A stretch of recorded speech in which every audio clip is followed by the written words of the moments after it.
The human soldier sat on the cold floor of the alien throne room, his wrists bound in glowing metal cuffs round him.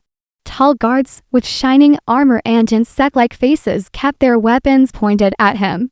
He had seen many strange worlds in his short service, but nothing like this place.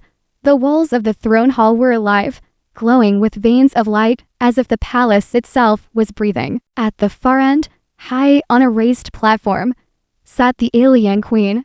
Her presence filled the chamber like a storm before lightning. She was tall, her skin a soft silver that shimmered under the lights. Her crown looked as if it was made from living crystal. Her eyes sharp, golden, and blinking studied the human as though he were not a prisoner, but a puzzle. The guards whispered in their strange tongue, a clicking sound that echoed in the vast chamber. They were waiting for her command, one word, and the human would be cut down where he knelt.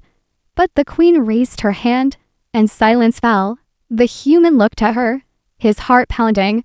He knew this might be his last moment alive.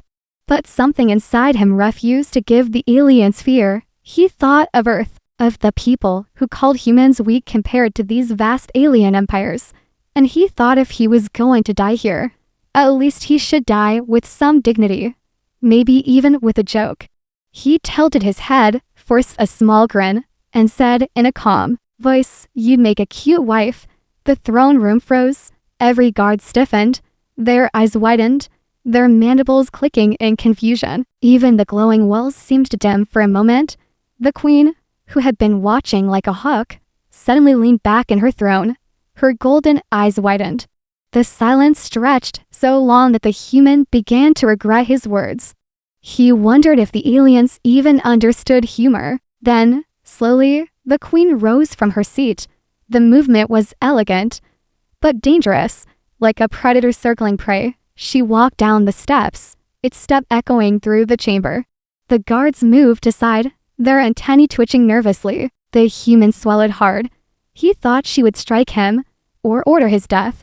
But instead, she stopped before him, her eyes locked on his, her face unreadable, her lips parted. And in perfect English, she said, "I accept." The words fell heavy, not like a joke, but like a vow. The human blinked, his mouth opened, but no sound came. The queen turned, raising her voice to her people. "This man is chosen," she declared. Her voice rang with power. "From this day, he is mine." The guards looked shocked. They exchanged glances, their claws tightening on their weapons. Some even hissed, but none dared to speak against her. The human felt the air grow heavier, as though he had stepped into a trap far greater than death. Two guards stepped forward, not to kill him, but to lift him up. They forced him to stand. His hands were still bound, but their grip was strangely careful now, not like handling a prisoner, but like carrying something important. He wanted to laugh. He wanted to shout that it was just a joke, that humans sometimes said silly things before death. But when he looked at the queen's face, he saw no trace of humor. Her eyes burned with something else, determination, calculation, maybe even hunger. The queen walked back to her throne and sat with grace. She leaned her chin on her hand, studying him like one studies a rare treasure. "You spoke," she said, "and the binding is done." The human frowned. "Binding?" he asked. But the guards only tightened their grip. The queen smiled faintly. "In my world," she said, "words of union cannot be broken. You have offered yourself, and I have accepted. Before my court, before my people, it is law." The chamber erupted into whispers. The guards were unsettled. The advisors at the side of the throne looked alarmed. But the queen raised her hand, and silence fell again. The human's heart raced. He wanted to protest, to explain, but he knew that, in this alien court, words could mean more than life itself. One wrong sentence might doom him, or bind him even tighter. He stood silent, trapped in a promise he never meant to make. The queen leaned closer, her golden eyes never leaving him. "From this moment," she said softly, "you are mine, and together, we will change the stars." The human shivered. He did not know if she meant love, war, or something darker. But one thing was certain. His life had just taken a turn stranger than any battlefield he had ever known, and deep inside, as fear battled with disbelief, one thought echoed in his mind. What have I done? Strange Ingagamenthi throne room was still heavy with silence. The human stood between two alien guards, their claws firm on his arms. He could feel every eye in the chamber watching him. The queen's words still echoed in his head. From this day, he is mine. The human tried to laugh, tried to shake his head. Wait, hold on, he said nervously. That was just a joke. It doesn't mean anything. Humans do this. We say funny things before, you know, that stuff happens. But his words carried no weight here. The queen lifted her hand, and the guards pushed him forward until he stood at the foot of her throne. Her golden eyes studied him like he was both prize and weapon. You misunderstand, she said calmly, her voice soft but filled with command. In my people's law, words of union are sacred.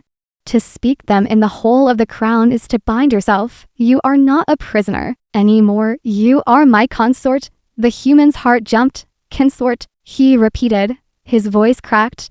He looked at the crowd, hoping someone would laugh, hoping this was all a strange test. But no one moved. No one smiled. The alien advisors on her left side leaned in, whispering fast, clicking their mandibles. With alarm, one advisor, tall and covered in sharp armor like plates, stepped forward. My queen, he said, his tone low but angry. This is madness. He is human, weak, unfit to stand beside you. The court will never accept this. The queen turned her head slowly, her gaze cut through him like a blade. Do you question the law? She asked. The advisor lowered his eyes. His claws trembled. No, my queen, he said quickly, and stepped back. The chamber grew even colder. The human's stomach twisted. He wanted to shout again that it was all a mistake, but a strange instinct stopped him. He could feel every word he spoke now mattered. If one careless joke could trap him here, what could one careless protest do? The queen stood, her tall frame casting a long shadow over him. Take him, she commanded. Prepare him for the joining ceremony. The words sent a ripple of shock through the chamber. Guards twitched, advisors stiffened. The human felt his throat dry. Joining ceremony? He wanted to ask, but his lips refused to move. The guards dragged him through vast corridors of living stone and light. The palace seemed alive, the walls pulsing faintly like veins under skin. Alien figures stared at him from every corner, some with hatred, some with curiosity, none with kindness. They brought him into a chamber filled with strange fabrics, glowing orbs, and pools of shimmering liquid. Servants entered, their insect-like faces unreadable. They removed his torn human uniform and placed ceremonial cloth over his shoulders. It was dark silver with patterns that moved as if alive. Wait, he said, pulling against them. You don't understand. On Earth, marriage doesn't work like this. You don't just accept because someone joked. The servants ignored him. Their hands were precise, gentle, but firm. In moments, he was dressed like a figure from some alien legend. He looked at his reflection in a polished crystal wall. A soldier from Earth turned into a strange royal puppet. When the guards returned, they marched him back toward the throne room. The sound of alien drums thundered in the distance. Deep and unsettling, the hall was full again. The queen sat waiting, her crystal crown glowing brighter. Her eyes locked on him the moment he entered. He felt trapped in a dream, unreal yet sharp. The guards placed him beside her throne. The queen rose, her voice carrying through the chamber. Let it be known, she declared. The law has spoken. The human has offered, and I have accepted. Before the eyes of my people, before the stars themselves, he is my chosen. The crowd erupted. Some hissed with anger, some cried out in confusion, some slammed their staffs in protest. The sound of chaos filled the room. The queen lifted her hand, and silence crashed down like a wave. Her golden eyes burned as she looked at the human. From this moment, she said, her voice soft but sharp, you stand beside me. If any dare to challenge, Let them step forward. No one moved. The air was heavy with fear. The human's mind raced. He wanted to scream that this wasn't real, that he was just an unlucky soldier who cracked a joke. But deep down, he realized something terrifying. The queen wasn't just protecting herself. With this claim, she was protecting him too. In a hall where one wrong word meant death, she had wrapped him in lasso no blade could touch him, not without touching her. And as he stood there, dressed in alien cloth, surrounded by enemies who wanted him gone, he felt a chill. For the first time since he was captured, he understood. The queen had not made a mistake. She had made a move, a dangerous move, and he was now part of it, whether he wanted or not. The human woke up in a chamber that felt more like a living creature than a room. The walls pulsed faintly, glowing veins of light moving across them as though the palace itself breathed. A bed made of soft, shimmering fibers cradled him, though it felt less like cloth and more like some gentle web. He sat up quickly, heart racing. For a moment, he hoped it had all been a dream. But then the door slid open with a hiss, and two alien attendants stepped in, their long insect-like arms carrying trays, breakfast for the consort. One said in perfect English, its voice clicking strangely at the edges. The human blinked. Consort, he muttered, still not a dream. They set the trays down, and the smell hit him. It was sharp, metallic, almost like rust and spices mixed together. He looked down and saw dishes of glowing meat, bowls of thick blue liquid, and something that twitched as if it was still alive. He pushed the plate back. Yeah, no thanks, he said. Humans don't eat things that move on the plate. The attendants looked at each other, confused. One tilted its head. But this is the queen's feast, the rarest of gifts, where I come from.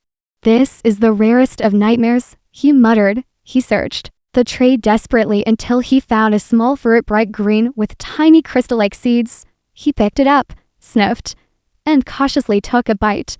Surprisingly, it was sweet, almost like an apple. His stomach relaxed a little. The attendants clicked again. Strange taste, strange customs. The human sighed. Tell me about it.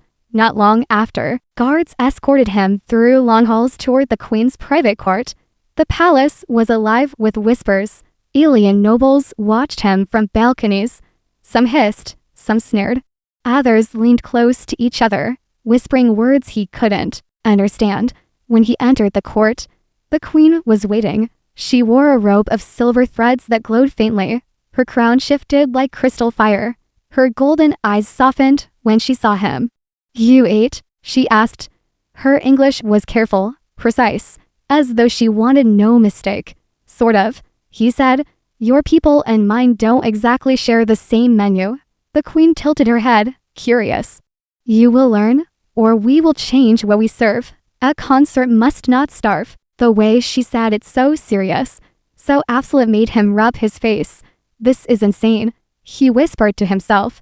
But his day had only begun. She led him to the Hall of Union, where alien priests began chanting in their strange clicking language. They placed strange bands of light around his wrists and forehead.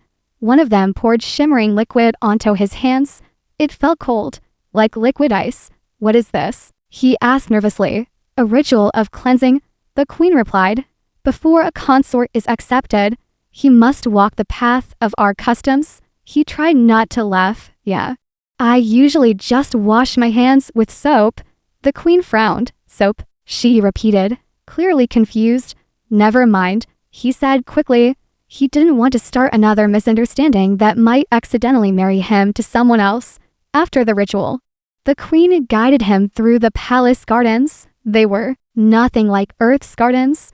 The trees were made of black glass, their leaves glowing softly like stars. Strange creatures floated in the air like jellyfish.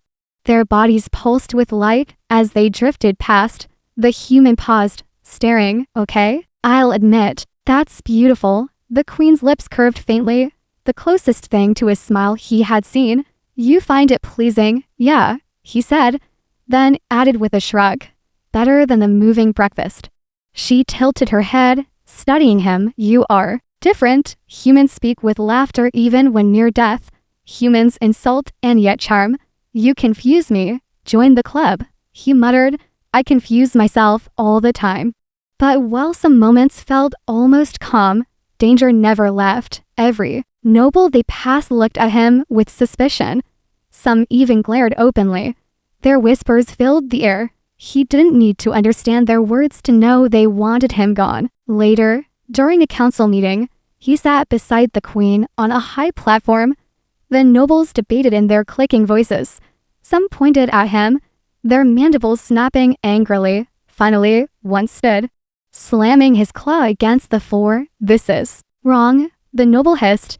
A human cannot stand here. He has no right. The queen insults our blood. The hall erupted in clicks and hisses. The human froze. But the queen rose in fury.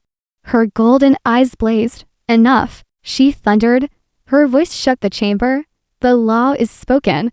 His words bound him. My will accepted. None may break this. The whole fell into tense silence. The nobles bowed their heads. But their eyes still burned with rage. The human felt the weight of it. He wasn't just an outsider. He was now a symbol, a spark of conflict between the queen and her people. He leaned closer to her and whispered, You know they hate me, right? The queen did not look at him. Her eyes stayed fixed on her court. Let them hate, she whispered back. You are still mine. He shivered, torn between fear and something else he couldn't name. Because deep inside, he realized the joke that started this had become chain stronger than steel. And he wasn't sure if he wanted to break free or see where they led. Asterisk nights inside the alien palace were never quiet. The walls hummed with low vibrations, and the glowing veins of light pulsed like a heartbeat. The human lay awake on the strange bed, staring at the shifting patterns above him. He couldn't sleep, not after everything he had seen. He kept replaying the queen's words in his head. You are mine. They felt less like affection and more like a sentence. But why? Why had she chosen him? Surely she could have married some alien warlord. Or one of the many nobles begging for her favor. Why a human prisoner? A soldier from a distant world. The door slid open with a soft hiss. One of the queen's advisors stepped in. The same tall armored one who had protested against him in the throne room. His mandibles clicked nervously as he glanced around. Human, he whispered in broken English, you must know truth. The human sat up, wary. Truth about what? The advisor leaned closer. The queen, she is not just queen. She is bound by prophecy. The human frowned. Prophecy? The advisor nodded sharply, his golden eyes darting to the walls as if afraid they could hear. Our ancestors spoke. The one who weds outside the stars shall bring victory to our people. Many laughed, many forgot. But she believes, she acts. The words sank into him like ice. Suddenly the queen's strange acceptance of his joke made a terrible kind of sense. It wasn't just law. It wasn't just stubborn pride. She thought he was part of some ancient promise. The human shook his head. That's insane. I'm just a soldier, a nobody. But the advisor's eyes burned. To her, you are destiny. She will not let you go. Before he could answer, the door opened again, and the queen herself entered. Her robe shimmered with silver threads. Her crown caught the faint glow of the chamber. The advisor dropped to his knees, trembling. Her golden gaze moved from the advisor to the human. She said nothing for a long moment, then spoke with quiet power. Leave us. The advisor scrambled out, leaving the human alone with her. The silence pressed on him until he finally broke it. Is it true? He asked. This prophecy, is that why you chose me? The queen stepped closer, her eyes never leaving his. The stars speak, and I listen, she said. You spoke words of union. I accepted. It was not chance. It was meant. The human rubbed his face, trying to make sense of it. You really believe that me, just some random guy from Earth, is supposed to save your empire? Her lips curved faintly. Not random. Fate does not play games. It sent you here, to me. He laughed bitterly. Fate. No. I was captured, dragged here in chains. That's not destiny. That's bad luck. But the queen only tilted her head. You see chains, I see keys. Her words unsettled him. He wanted to argue, but a part of him wondered why had he survived when so many soldiers had not? Why had he been brought alive to the queen herself? Could there be more to it than coincidence? Before he could speak again, shouts echoed from outside the chamber. The queen moved to the balcony, pulling him with her. Below, in the palace courtyard, a group of alien nobles argued loudly. Their voices rose with anger, and though he couldn't understand their language, the hostility was clear. They hate me, he muttered. They think I'm a mistake. The queen's golden eyes narrowed. They fear you. Fear is more powerful than love. It keeps blades away. He shook his head. Or it makes people sharpen blades faster. She studied him for a long moment, then said softly, You think I chose you only for prophecy. But you are wrong. I chose you because you are different. My people bow and obey. You mock even at death. You laugh when others cry. Such spirit is rare. Such spirit I need. The human froze. Her words pierced through him. She wasn't lying, at least. She didn't think she was. But that didn't mean he was ready to accept her fate as his. Still, he couldn't help but notice something new in her eyes. Not just calculation, but curiosity. Maybe even admiration. The queen turned back to the night sky. The stars above the alien world glowed brighter than he had ever seen. She raised her hand toward them. Together, we will change the stars. She whispered, almost like a vow. The human followed her gaze, wondering if he was staring at the beginning of a legend or the beginning of his doom. Deep inside, he knew one thing, whether prophecy or politics. He was no longer just a prisoner. He was now the queen's gamble, her weapon, her shield, and the galaxy would soon know his name. The human had barely begun to understand palace life when the first attempt on his life came. It happened during a ceremony in the Great Hall. The queen sat on her crystal throne. Nobles lined the sides. Guards stood at attention. He was placed beside her, wearing the silver robe that marked him as her consort. He hated the way it drew eyes to him, hated the whispers it sparked. As the nobles bowed one by one, he felt something strange, a sharp tingle in the air. His soldier's instinct screamed. Without thinking, he grabbed the queen's arm and pulled her aside. A spear of crackling blue energy shot across the hole, striking the empty space where she had been sitting. The sound shook the chamber. Nobles screamed. Guards rushed forward. The queen's eyes widened for the briefest moment, then narrowed with fury. She shouted in her native tongue. Her voice thundered, echoing through the walls. Guards leapt into action, tackling one of the nobles, dragging him forward as he struggled and hissed. The human's heart pounded. His hand shook. He had just acted on instinct, but now every eye in the chamber was on him again, some filled with hatred, some with something closer to respect. The queen looked at him, golden eyes sharp. You saw it, she said softly. Before anyone else, he swallowed. Soldier's habit. He muttered, always expect the shot before it comes for the first time. A faint, true smile touched her lips. Good, she said. I need that. But not everyone agreed. That night, in the shadows of the palace quarters, he overheard two guards whispering. The queen protects him, but he is dangerous, one said. If prophecy or not, he will tear apart what we are. The other hissed in reply.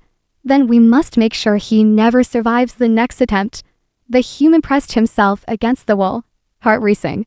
He knew now that he was walking on a knife's edge. Each day was survival. Each step was danger. The queen, however, seemed untouched by fear. She walked the palace halls with confidence, and wherever she went, she kept him close. When nobles questioned her, she silenced them with law. When generals doubted her, she raised her voice until their claws trembled. Still, in the quiet moments, something began to change between them. One night, as they walked through the strange gardens of glowing trees, she asked, Do you regret your words? He glanced at her. Which ones? The joke or everything since? Her lips curved faintly. Both. He sighed. Yes, I regret the joke. I regret opening my mouth that day. He paused, then added quietly. But I don't regret surviving. I don't regret still being here. She stopped, her golden eyes searching his face. For once, there was no command in them, only curiosity. Strange human, she whispered, before he could reply. Movement in the trees caught his eye. His instincts flared. He shoved her aside just as a blade of shimmering light sliced through the air. It missed her by inches. Guards rushed in, tackling shadowy figures that had leapt from the glowing branches. The queen rose, her voice thunderous. Assassins. The attackers were dragged forward, their black cloaks torn away. They were no strangers, but nobles who had once sworn loyalty. Their eyes blazed with fury. You shame us. One shouted at the queen. You bring a human into our blood. You poison the throne. The queen's voice cut through them like fire. And yet, this human has saved me twice. Where were you, my loyal nobles, when danger came? You plotted in shadows. He stood in light. Her words struck the hole like thunder. Guards and servants bowed their heads. Even some nobles lowered their eyes. The human stood there, still breathing hard. He didn't feel like a hero. His hands shook. His heart raced. He had acted without thought, twice now. And yet the queen's gaze held something new, something warmer, something sharper. Later, in the quiet of her chamber, she stood close to him. They will keep trying, she said softly. They will hate you more each day. But you, she touched his chest lightly, you have already proven yourself stronger than their blades. He tried to laugh. Or just luckier. She tilted her head. No, not luck, spirit. He looked at her, really looked. For the first time he saw not just a queen, not just a ruler bound by prophecy, but a woman fighting against an empire's chains. A woman who had chosen him when everyone else had said no. And for a brief, dangerous moment, he wondered if the chains binding him to her were starting to feel less heavy. But in the shadows beyond the palace walls, his enemies sharpened their weapons again. And the war he didn't yet see was already moving toward him. The storm came. Sooner than anyone expected, the human woke to the sound of alarms. The palace walls pulsed red. Guards rushed through the corridors, their weapons glowing. He stumbled to the balcony and froze. The city below was burning. Ships blazed in the sky, their weapons raining fire onto the streets. Towers of glass and light cracked and fell. The queen's enemies had come. Moments later, guards dragged him to the war chamber. The queen stood tall in the center, her silver robe replaced by dark armor. Her crystal crown glowed like fire. Round her, generals argued in frantic clicks, their voices sharp. Filled with panic, one of them slammed his claw on the table. This is your fault, he hissed, glaring at the human. The prophecy weakens us. The nobles rise against you. And now the warlords strike. The queen's voice cut through them like thunder. Enough. Her golden eyes burned. This is not weakness. This is their fear. They strike because they know change is coming. The general spat. Change will not save us. He will not save us. His claw pointed at the human. He is a curse. The human clenched his fists. He wanted to shout that he never asked for this, never wanted to be dragged into their war. But the queen turned to him, her gaze sharp. You are no curse, she said firmly. You are choice, and choice is stronger than chains. Before he could reply, a blast shook the chamber. Dust fell from the ceiling. The war had reached the palace itself. The queen drew her blade, a weapon of glowing crystal, and looked at him. You are no longer prisoner, she said. You are soldier. You will fight with me. His chest tightened. He had a choice now, the easy one: escape in the chaos, run, try to find a way back to Earth, or the harder one: stand here in an alien war for a queen who had trapped him with law and prophecy. Another blast shook the hall. He made his choice. Fine, he said, grabbing a fallen guard's weapon. But don't expect me to bow. For the first time, she smiled a real smile. I would not have it any other way. The battle raged. The palace gates shook under enemy fire. Nobles who had once whispered against the queen now fled in fear. But she and the human stood side by side. She cut through attackers with elegant strikes. He fought with rough soldier instincts. Swinging, blocking, striking back. He wasn't the strongest, wasn't the fastest. But he was unpredictable. Where alien soldiers moved in rigid patterns, he ducked, feinted, improvised. He grabbed a fallen torch and hurled it into a supply of enemy fuel. The explosion sent fire through the courtyard, forcing the attackers back. The queen glanced at him through the flames, her golden eyes glowed. Brighter, he caught her look, and despite the chaos, he grinned. Not bad for a human, right? Not bad, she admitted, before cutting down another enemy. But betrayal waited inside the palace walls as they fought to hold the gates. The armored advisor, the same one who had once warned the human of prophecy, stepped forward with guards at his side. For a moment, the human thought he came to help. But then the advisor's voice cut sharp. The queen has lost her mind. She endangers us all for the human. Strike her down and end this curse. The guards hesitated, their weapons raised. The queen's eyes narrowed, fury burning. The human's blood ran cold. He could escape right now, slip away in the chaos, let them fight among themselves. But instead, he stepped in front of her, weapon raised, his voice strong. If you want her, you'll go through me. The chamber froze. The guards stared, confused. The queen looked at him, shock flickering across her face. You would stand for me? She whispered. He didn't look at her. His eyes stayed locked on the traitors. I don't care about your prophecy. I don't care about your throne. But you're the only one here who isn't running. You're the only one still fighting. That's enough for me. Silence lasted only a heartbeat before the advisor snarled and lunged. The human met him head-on. Still clashed with crystal. Sparks lit the chamber. He fought with every ounce of his training, every instinct sharpened by survival. He blocked, he struck, he stumbled. But he did not fall. In the end, it was the queen who delivered the final blow. Her blade cut clean. The advisor fell. The hall fell silent. Eyes turned to her. Her golden gaze burned as she raised her blade high. This war is not ended, she declared. But hear me now, this human stands with me. He has bled with me. He has saved me. He is mine, and no one will take him. The nobles and guards bowed their heads, some out of loyalty, others out of fear. But none spoke against her.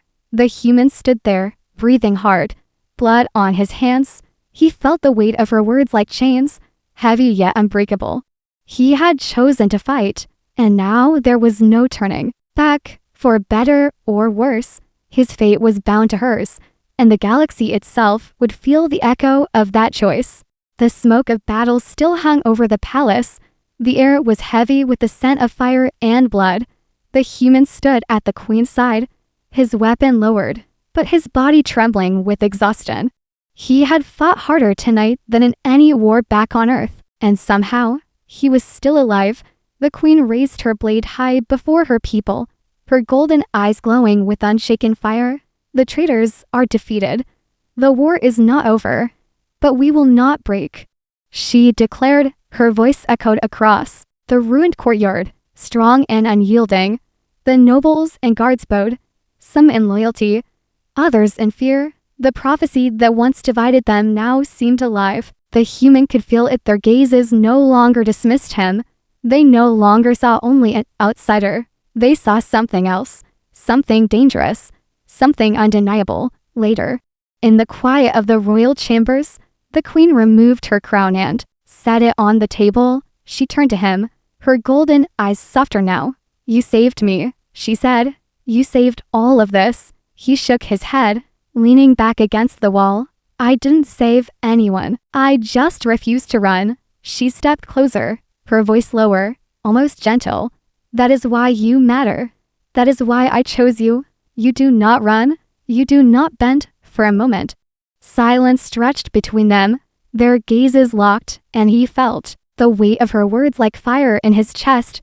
He wanted to speak, to say something more, but before he could, the palace shook.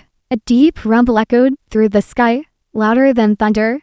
The queen's eyes snapped upward. She rushed to the balcony, and he followed. What they saw froze them both.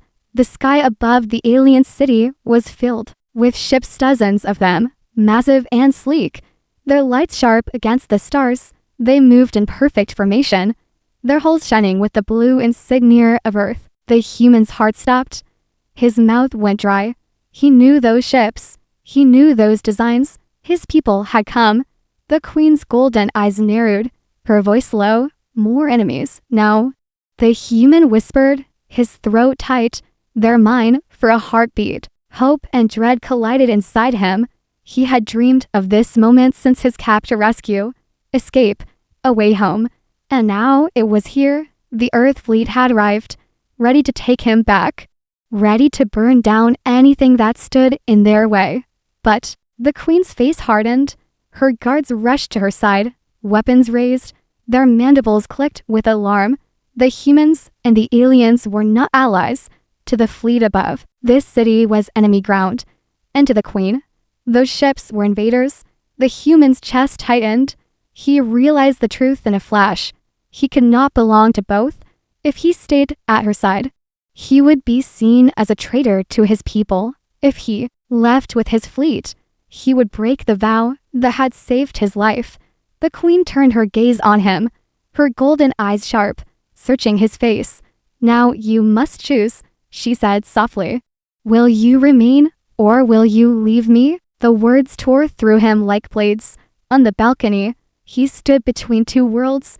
Behind him, the queen and her empire, bound by prophecy and law.